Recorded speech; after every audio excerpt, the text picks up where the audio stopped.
kami dari kelompok 1 akan menjelaskan materi mengenai alur pembayaran pajak pasal 21 menggunakan ISPT. Perkenalkan, nama saya Diah Yupalupi, NPM 1804020011. Di sini saya akan menjelaskan sistem mengenai payroll department. Jadi apa sih pajak elektronik tersebut? Sebenarnya sama saja seperti SPT manual. Fungsinya adalah untuk menyampaikan surat pemberitahuan berkaitan dengan pengumpulan, pemungutan, pelaporan, dan juga penyetoran pajak yang kita pungut atau yang kita potong. Hanya saja data tersebut disampaikan menggunakan data elektronik, yaitu melalui aplikasi ISPT. Dan yang selanjutnya, SPT ini ada dua jenis, yaitu SPT masa dan SPT tahunan. Dan yang dipilih yaitu SPT masa pada PPh pasal 21. PPh pasal 21 ini diatur Perdirian Pajak nomor 16 tahun 2016. Apa sih yang dimaksud dengan PPh pasal 21? Yaitu merupakan pajak yang dikenakan atas penghasilan yang sehubungan dengan pekerjaan atau jabatan yang dilakukan wajib pajak orang pribadi dalam negeri. Dengan kata lain, pasal 21 ini hanya dikenakan atas penghasilan yang berkaitan dengan pekerjaan atau jabatan, jasa, atau kegiatan yang dilakukan oleh orang pribadi. Kalau misalkan pajaknya itu bukan orang pribadi, berarti bukan termasuk PPh pasal 21. Isi dari SPT ini PPh pasal 21 termasuk penghasilan luar negeri. Penghasilan apa sih yang termasuk penghasilan luar negeri? Yang pertama, penghasilan teratur. Yang dimaksud, misal kita sebagai orang pribadi bekerja di suatu perusahaan. Nah, penghasilan teratur kita itu apa? Salah satunya tunjangan-tunjangan yang lainnya. Ketika menerima penghasilan teratur itu merupakan objek PPh pasal 21. Selain itu, penghasilan tidak teratur itu apa? Yaitu penghasilan yang tidak rutin kita terima, contohnya THR, upah, mingguan, borongan. Ini termasuk objek PPh pasal 21 yang diterima oleh orang pribadi. PPh pasal 21 itu dibagi menjadi dua jenis, yaitu penghasilan yang merupakan objek PPh pasal 21 final dan penghasilan yang merupakan objek PPh pasal 21 yang tidak final. Bedanya adalah jika objek PPh pasal 21 adalah penghasilan yang diterima oleh orang pribadi tersebut ketika orang pribadi tersebut menerima penghasilan, maka pada akhir tahun penghasilan tersebut harus dilakukan perhitungan ulang selama 1 tahun pajak. Sifat objek PPh pasal 21 yang tidak final kurang lebih 15 poin, sedangkan objek PPh pasal 21 yang final artinya pajaknya hanya dikenakan sekali pada saat penghasilan tersebut diterima oleh wajib pajak. Kapan saat terutang PPh pasal 21? Jadi PPh pasal 21 itu terutang pada saat pembayaran atau pada saat pengakuan biaya. Mana yang terlebih dahulu? Kapan jatuh tempo pembayaran PPh pasal 21? Yaitu tanggal 10 bulan berikutnya dan laporan paling lambat tanggal 20 bulan berikutnya. Untuk pelaporan dan pembayaran itu sama. Yang berikutnya berkaitan dengan sanksi. Ada pajak, pasti ada sanksi. Jika ada keterlambatan pembayaran PPh pasal 21, maka akan dikenakan sanksi berupa bunga 2% per bulan. Berikutnya, apabila kita sebagai wajib pajak telat menyampaikan laporan SPT pasal 21, maka akan dikenakan denda sebesar 100.000 per SPT. Jika kita melakukan pemotongan PPh pasal 21, maka kita punya kewajiban untuk membuat yang namanya bukti potong PPh pasal 21, yaitu bukti potong itu dibuat setiap kali kita melakukan pemotongan PPh pasal 21, kecuali pembayaran penghasilan tersebut dilakukan pada pegawai tetap. Kalau untuk pegawai tetap, pemotongannya tidak dilakukan setiap kita melakukan pemotongan, tapi hanya dilakukan setiap tahun sekali. Untuk nomor bukti potong yang tercantum dalam bukti tersebut menggunakan aplikasi SPT, format bukti potongnya tidak perlu dihafal karena sudah otomatis tercantum di sistemnya. Nah, alur yang selanjutnya yaitu taxation department. Jadi setelah di payroll tadi, taxation department itu sebagai staf dari kantor pajaknya, di mana dia harus melakukan pencatatan, penginputan data, perhitungan dan lain-lain. Dan di situ yang pertama, alur yang pertama yaitu ada daftar gaji karyawan. Jadi sebelum menghitung dan memperhitungkan SPT pajak 21/21-nya, jadi kita harus mempersiapkan terlebih dahulu daftar gaji karyawannya untuk yang akan kita input nanti. Kemudian dilanjut untuk membuat kertas kerja. Nah, di mana dalam membuat kertas kerja ini kita harus menghitung manual terlebih dahulu dari data-data di daftar gaji karyawan tadi. Jadi ada karyawan tetap ataupun karyawan yang tidak tetap, itu harus kita kualifikasikan terlebih dahulu. Selanjutnya yaitu perhitungan PPh 21 yang menggunakan aplikasi SPT dengan menginput data yang sudah kita hitung tadi. Yang pertama yaitu kita harus memasukkan identitas wajib pajak terlebih dahulu. Masukkan data itu sesuai dengan identitas tersebut. Kemudian seperti nama perusahaan, alamat, email, nama pendandatangan dan lain-lain. Kemudian klik simpan, dan jika sudah login ke aplikasi SPT, kemudian kita klik bagian SPT dan SPT baru sesuai dengan praktik. Selanjutnya yaitu setelah menginput data untuk login, itu kita dapat membuat daftar pemotongan pajaknya. Nah, untuk loginnya yang pertama itu klik SPT, lalu klik daftar pemotongan.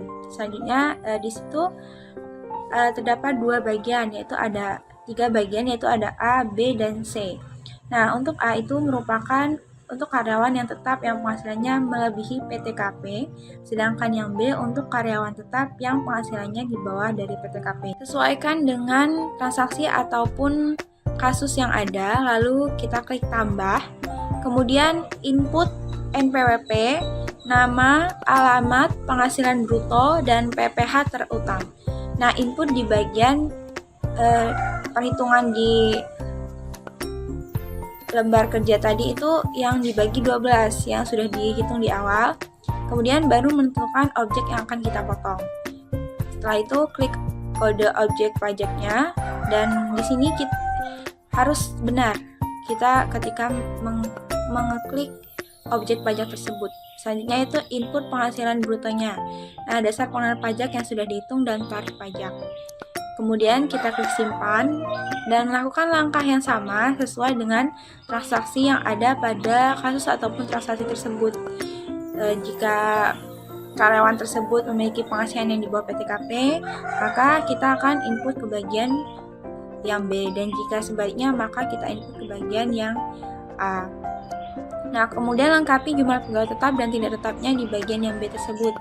Kemudian klik simpan, dan pada di bagian C input lagi total A dan B. Nah, di bagian C ini total A dan B itu harus sama sesuai dengan penghasilan bruto yang dihitung pada kertas kerja.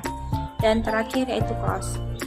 Sebelumnya perkenalkan, nama saya Silvi Ainisi, NPM 1804020035. Selanjutnya saya akan menjelaskan tahapan pembuatan ID billing. Langsung saja kita akses ke DJP Online.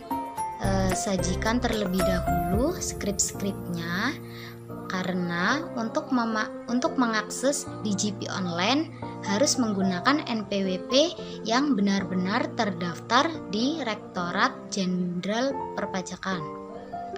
Setelah kita akses, lalu kita klik menu bayar, lalu kita klik menu e-billing.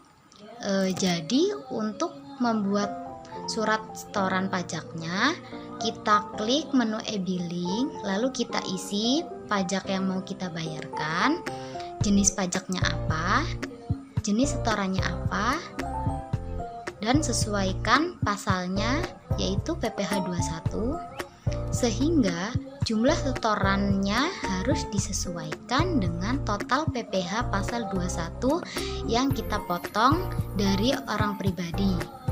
Lalu klik saja kode billing, hasil cetak ID billing.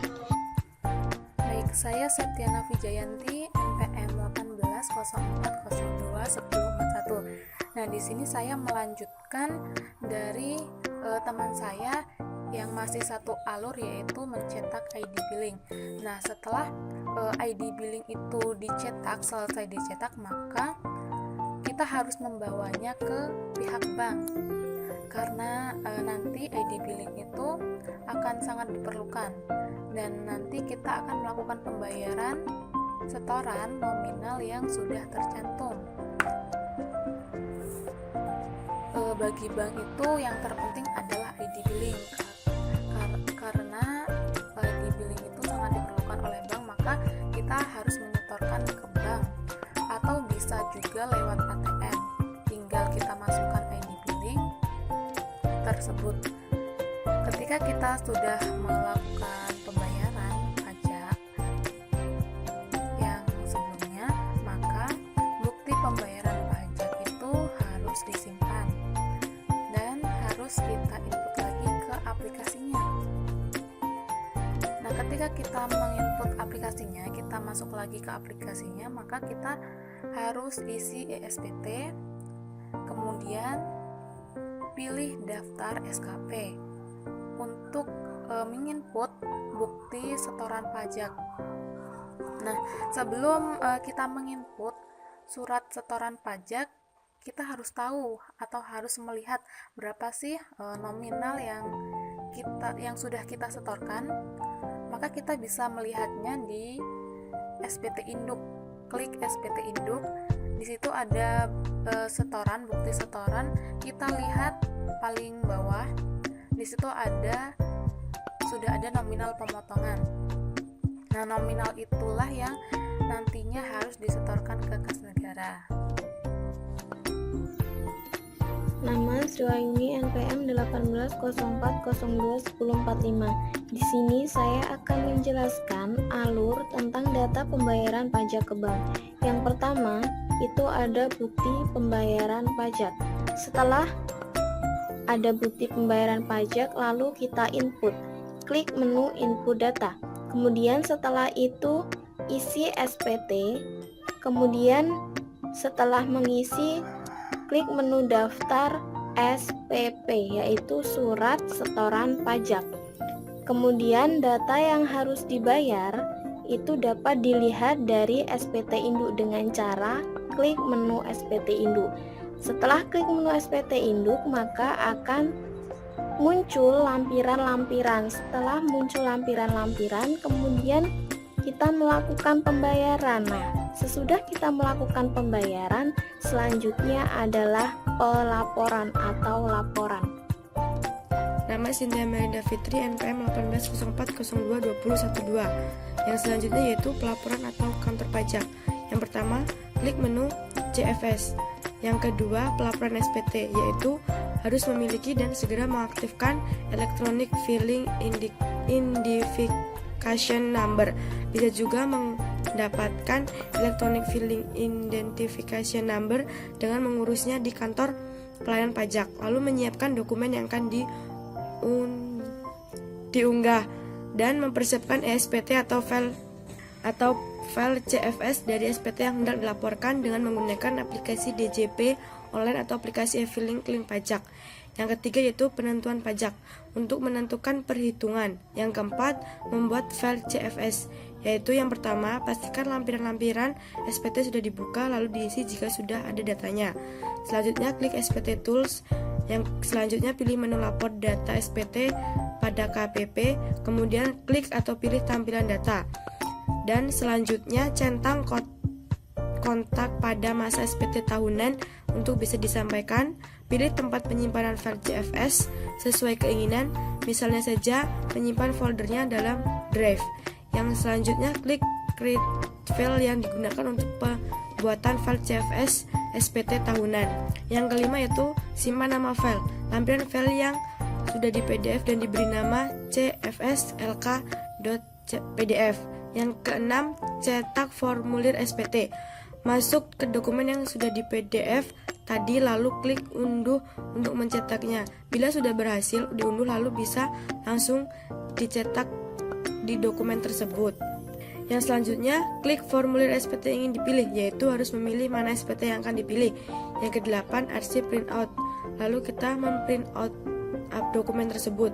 Yang ke-9, klik bukti potongan, yaitu dengan menggunakan e-bupok klik pajak.